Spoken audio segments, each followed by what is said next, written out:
was just sent this ATKEEN corner shower tension pole.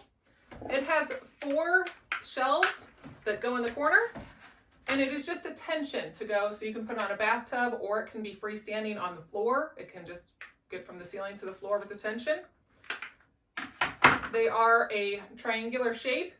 They have the metal poles that are made for each one of these, so they are waterproof, so they can go inside the shower and be okay.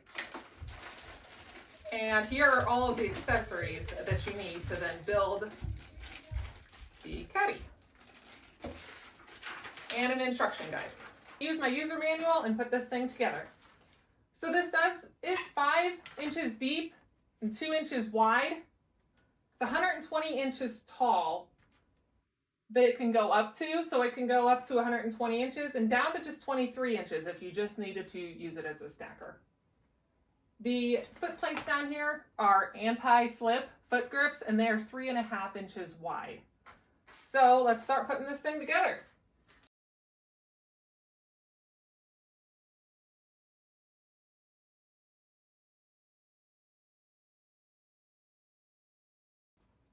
So we have to loosen this to pull this little part out, and then you can tighten it right here. And this is where you can adjust it.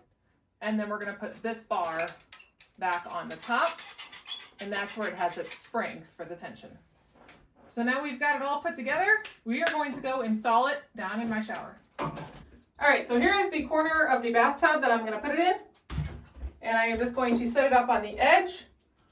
And I'm not quite there, so then I can loosen this tension knob and just get that placed right where I want to have it. And make sure it is up against the wall. And once I have it up there, I'm just going to tighten the knob back down. So this area down at the bottom, you can actually just hang your razor down here and it'll hang down there.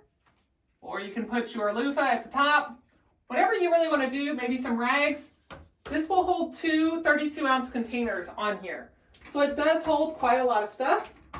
And you just add in whatever you're wanting to put on whatever shelves. If you do want to adjust the shelf with the height, all you have to do is remove this silicone pad and just stick it back on there, and then your shelf will then stop at that pad again.